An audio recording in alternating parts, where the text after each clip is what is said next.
radio station. It's not Friday, not just yet, but we got Tanya in the house to talk movies because you know what?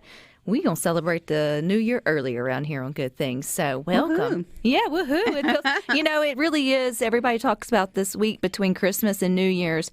You don't know what day it is. You're not really sure whether you're coming or going. It's this weird week. Yeah. And then on top of that, we've got an empty building pretty much, so that makes it even more confusing. I totally agree. And lots of folks are getting out and they're like, you know what, this is when you're going to the movies on a random Tuesday or Wednesday or Thursday night with a family, because what else do you do with those kids? Yeah, that definitely buys you some time. And I finally went to see Avatar: The Way of Water. Good. And I am very happy to report I loved it. Oh, good. I thought it was with that much time commitment, good. You better like it. Yeah. And I did do what I wanted to do. I rewatched the first one. My whole family did earlier this week. And just to refresh my memory, and it was almost like a totally new movie. It's like, and I started thinking back, I had a less than 1 year old when that came out. So that explains why I have no recollection. Yes. The mommy brain plus, how that is going every direction. But anyway, so I refreshed my memory and, if you watch, I feel like this new one kind of stands on its own. So even if you didn't, it definitely, I think, will be a better experience if you saw the first one, because there's a lot of plot development that ties back to the first one. But in the first one, you had Jake Sully, who was he came along to infiltrate the Na'vi people, which are the blue human-like creatures that live on Pandora, which is kind of an Earth-like moon outside of the solar system, just a whole new, fantasy land. And anyway, he had to become part of that group, learn a lot about them so that the humans could excavate this energy source that they have on Pandora to help sustain life on Earth. So that's kind of, and of course, isn't that kind of the plot at the beginning of the first one? Yeah, this is the first one. This is the first one. Yeah, and so anyway, so when we leave the first one, Jake has now become a full-time part of this clan. He's in it. He's in love. And so that's where this one picks up. And so Jake is talking about what life is like on Pandora. And it's been about the same timeline as we've seen, about a decade's gone by. And he's happily married or whatever they called it. And he has kids. They have 5 kids. 3 bio kids, 2 that they've just kind of taken under their wing. They've been busy for a decade. And they have the same struggles that we can all relate to, trying to parent, be good examples, trying to find time for each other, have date nights, that kind of thing. And anyway, so everything's peaceful, wonderful, beautiful, until one night Jake looks up and sees an odd star in the sky. And unfortunately, it's the humans coming back, like we saw in the first one, basically to pick up where they left off. But the difference between the first one and this one is now Jake is an enemy to them. And so they are doing everything they can do to take him out. So recognizing this, he's like, we've got to get away from our clan because they're all in danger. We've got to go somewhere where nobody can find us.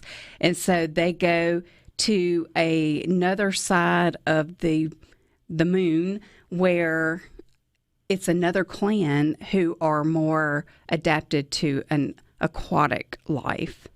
And so that's what it's all about. They're kind of hiding, learning a new way of life, learning about the water. And these new people initially are very reluctant to bring them in because they do understand that there could be some danger that comes with them if Jake and his family are ever found.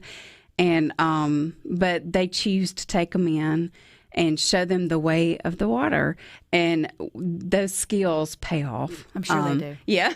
But it's so beautifully shot. I mean, it's like I hope for amazing. $1 billion budget that it is. I mean, I really felt like I was there. Did you do the 3D one? I did not do the 3D, but I did go to the biggest screen I could find. And I mean, it was incredible. So I definitely say you've got to go to the theater to see this one. And I will say, if you didn't like the first one, give this one a shot, because I feel like it's much better. It's got lots of little plot lines going on. You really get to dive into the kids' lives, which I think is a lot of fun. And just seeing, them interact with each other and, the things that they get into. But, so you've got a lot of things going on. And, I was thinking back, okay, this movie is over 3 hours. What would I cut, to shorten it? And there's nothing. It's like everything was important.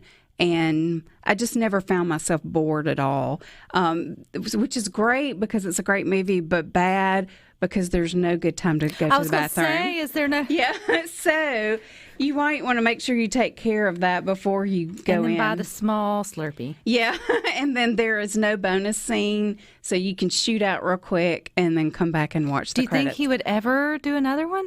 Oh, yeah. And in fact, they've already filmed. Some of the plot lines are kind of unanswered. So they're setting you up for another one. And it's set, the third one's set to come out in 2024. It's already filmed. So it's just in post-production now. So it's going to be great. And how's it doing at the box office? Is it doing what it needs to do? It's doing really, really well. It's like breaking every record out there. I think I saw earlier today that it's over $1 billion in sales. Rhino said there's supposed to be 5 Avatar films by the end. Yeah. And I can totally see, when I first heard that before I saw this one, I thought, ugh, how are they going to stretch that out, But now I see. And I mean, was this made up in James Cameron's head? This is not like a book or whatever else. This was just his sort of brainchild. I think it was his vision, but I'm not really sure. There was a debate when the first one came out because somebody found a story written by, I believe, an elementary school kid that involved blue people on a planet fighting for resources. And I think there was some lawsuit that got filed, but I'm pretty sure it got thrown out. Well, either that or I just hope he cut her a great check. I mean, come on now. Like, her college should be paid for. It's the least he could do. Yeah. But yeah, so like as of today or yesterday's numbers, it is actually number 2 for the year 2022. Number 1, of course, is Top Gun Maverick. So it's doing really well, and I feel like it may surpass Top Gun just because it's only been out a couple of weeks. Well, and then it has a wider audience. Yeah. I mean, you weren't taking kids. We took ours because it was the only time we could get a date night. I forced her to go with me. But kids are going to want to see this more than kids want to see Top Gun. And I think teenagers will enjoy it because it's, just fun and, it's just a lot of likeness to humans. So it just ups the line there at Disney for the... I know. Now I want to go. I haven't been since Pandora. See, we went and then we didn't stay in line for the ride because we weren't connected to Avatar in any kind, and folks told us we were crazy. It was like a 2-hour wait or something nuts that day. But anyway, now I feel like I need to go back to Disney. Yeah, for sure. But yeah, and now I understand why these actors held their breath underwater for 7 and 8 minutes. I mean, it's just incredible. So definitely go see it. Anything holding up to it, or... No, I mean, Babylon also came out last week, and it's tanked, and I think part of it is word of mouth. This is the one I told you I did not like at all, and, it just cannot hold a candle to Avatar. I mean, like you said, Avatar has a wide reach, Babylon rated R, right, small reach. The Fabelmans is still out there, which is one that has been nominated for a Critics' Choice Award along with Avatar. So one to definitely go out there and check out.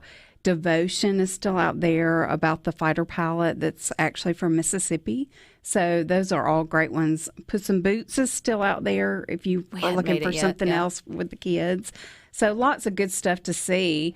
But yeah, Avatar, if you go and look at any of the movie listings in our market, probably half the screens are Avatar. Any chance Avatar would snub Maverick? I think it could. I really do. Ooh, that'd get spicy around award time. Yeah. You know, because it came there right at the end after 10 years. You chose this year to come out. Well, kind of like both of them, right? They sort of waited. All right. Well, I guess we'll see you in the new year. Yeah, sounds great. All right. Y'all stick with us. We got more for you coming up.